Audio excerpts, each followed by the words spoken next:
Hello students, आपका हमारे channel में स्वागत है। इस वीडियो में हम कक्षा 6वीं के विषय हिंदी के प्रोजेक्ट कार्य को करेंगे। उससे पहले अगर आपने हमारे चैनल को अभी तक सब्सक्राइब नहीं किया है तो जल्दी से सब्सक्राइब कर ले और इस वीडियो को लाइक कर अपने दोस्तों को शेयर करना बिल्कुल ना भूलें। तो चलिए शुरू करते हैं। पहला प्रोजेक्ट कार्य है, अपने राज्य के स्वतंत्रता संग्राम सेनानियों के विषय में जानकारी एकत्रित करें तथा उनके योगदान का उल्लेख करें।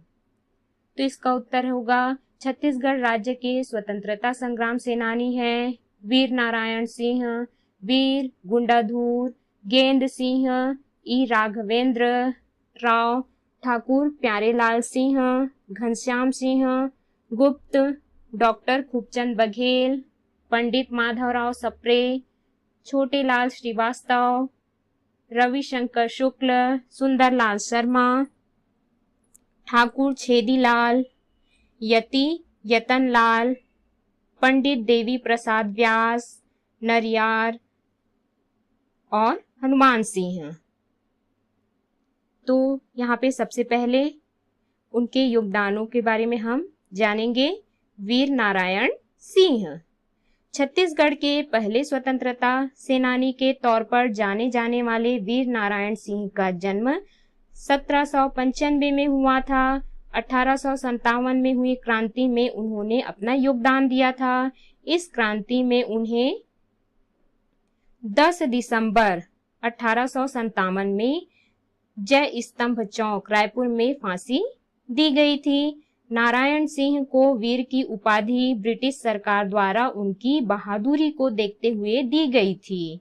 यह उपाधि उन्हें तब दी गई जब सोनाखान क्षेत्र में एक नरभक्षी शेर देखा गया, जिससे उस क्षेत्र के लोग डर गए। इस बात की खबर नारायण सिंह तक पहुंची और उन्होंने तुरंत तलवार उठाई और देखते ही देखते कुछ समय में ही उस शेर को मार गिराया।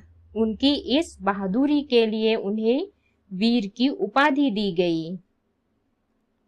अगला है ठाकुर प्यारेलाल सिंह। ठाकुर प्यारेलाल सिंह का जन्म 21 दिसंबर 1891 में हुआ था। वह भारत के स्वतंत्रता सेनानी और क्रांतिकारी थे। उन्हें मुख्य तौर पर श्रमिक आंदोलन और सहकारिता आंदोलन के लिए जाना जाता है।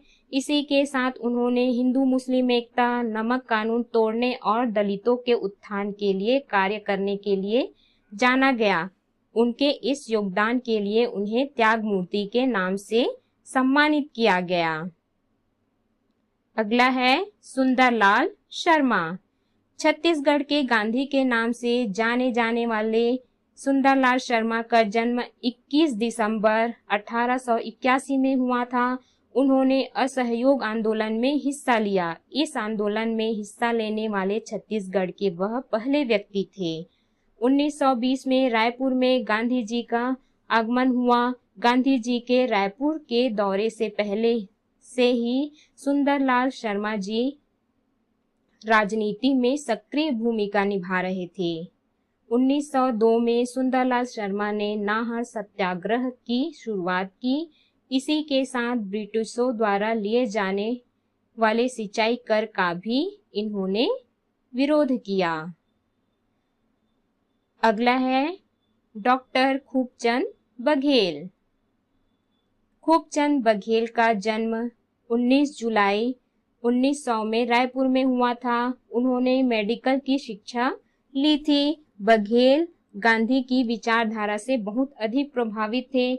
उन्होंने भारत की स्वतंत्रता में योगदान देने के लिए 1930 में अपनी डॉक्टर की नौकरी छोड़ दी और गांधी के आंदोलन में हिस्सा लेना शुरू किया। 1942 में बघेल ने भारत छोड़ो आंदोलन में हिस्सा लिया, जिसके लिए उन्हें जेल भी जाना पड़ा। वह शुरुआत में कांग्रेस के सदस्य थे, लेकिन 1951 में उन्होंने कांग्रेस को छोड़ा और किसान मजदूर प्रजा पार्टी में शामिल हुए। अगला है हनुमान सिंह। हनुमान सिंह एक स्वतंत्रता सेनानी थे जिनको छत्तीसगढ़ का मंगल पांडे कहा जाता है। 18 जनवरी 1858 को उन्होंने सार्जेंट मेजर सिडवेल की हत्या कर दी थी, जो रायपुर के 3 रेजिमेंट का फौजी अफसर था। प्रोजेक्ट का अगला प्रश्न है, अपने आसपास प्रचलित स्थानीय भाषा में कोई 10 लोकोक्ति का संग्रह कीजिए। यह भी बताइए उनका प्रयोग किन संदर्भों में किया जाता है। इसका उत्तर है, स्थानीय भाषा में प्रचलित 10 लोकोक्तियां हैं। पहला, लात के देवता बात में नहीं माना है। इसका उपयोग होता है, धूर्त और दुष्ट व्यक्ति जब तक दंड नहीं मिलता तब तक नहीं सुधरता है। इस वाक्य के अर्थ में इसका प्रयोग किया जाता है। दूसरा है, आदर के भात खाए बिन आदर के लात खाए। आमंत्रित मेहमान को सम्मान मिलता है और बिना आमंत्रित मेहमान को अपमान सहना पड़ता है। तीसरा है, आवन लगे बारात तब ओटन लगे कपास। कार्य के प्रारंभ होते तक व्यवस्था का ना हो पाना। चौथा है, उजड़े मड़वा माँ डिंडवा नाच। कोई काम खत्म होने के बाद चुस्ती और तंदुरुस्ती दिखाना। पांचवा है, मोरे बिलई मोरे से म्याऊ। जिसके खाते हैं उसी के यहाँ रहते हैं उसी के साथ बहस करना। छठवा है, मानबेता देवता नहीं मानबेता पथरा। मूर्ति पूजा में विश्वास करना। सातवां है, एक ठन आमा के 100 लबेदा। किसी एक ही वस्तु का मांग अधिक होना। आठवां है, मरे के ना मोटाए के। जस का तस यथावत रहना। नौवां है, हाथी बुलग्गे पूछी अटक गे। बड़ा काम पूरा हो चुका है और छोटा सा काम में रुकावट आ गया है।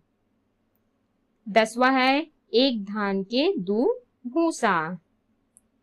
फायदे पर फायदा होना। तो इस प्रकार से हमने 10 लोकोक्तियों के अर्थ जाने हैं। हमारे नेक्स्ट वीडियो के लिए इस चैनल को जरूर सब्सक्राइब करें।